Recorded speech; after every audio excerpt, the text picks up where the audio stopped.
us and to all of you guys, just a super humble thank you for allowing us into your space, showing us the wonderful things that you do here, the beautiful art you create and the music you create, and just all of the beautiful things that you come together and do. It's wonderful to see. It's been a wonderful, wonderful experience for us, and I just thank you so much for allowing us into your space and sharing this with us.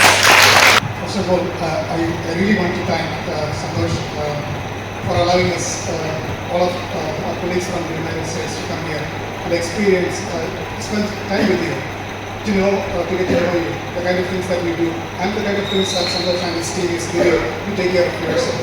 That's an amazing opportunity that we have, and I always cherish those moments that I spend with all of you.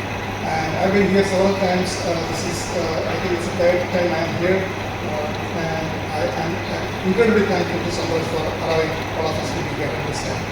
Johnny സാറും അവർ പറഞ്ഞത് രണ്ട് കാര്യങ്ങളാണ് പറഞ്ഞത്. അതായത് നിങ്ങളുടെ ഒരു personal സ്പേസിലേക്കാണ് നിങ്ങൾ ഉൾക്കൊണ്ടത്. നിങ്ങളുടെ മുറികളിലൊക്കെ വന്നു, ഇവിടെ എല്ലാ സ്ഥലങ്ങളും വരുന്നു. അപ്പോൾ അങ്ങനെയുള്ള സ്പേസിലേക്ക് ഞങ്ങൾ ഉൾക്കൊള്ളാൻ കാണിച്ച മനസ്സ് അത് വളരെ പ്രധാനപ്പെട്ടതാണ്. കാരണം നമുക്ക് എല്ലാവർക്കും പ്രൈവസി ഒക്കെ ഉണ്ടെന്ന് നമ്മൾ ഉച്ചയ്ക്ക് ഉറങ്ങുന്ന സമയത്ത്, പക്ഷേ ആ സമയത്തൊക്കെ നിങ്ങളോട് സംസാരിക്കാനും ഇടപെടാനൊക്കെ ശ്രമിച്ചു.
ജ്ഞാനം പോലെ ചെടിലിൻ്റെ കൂടെ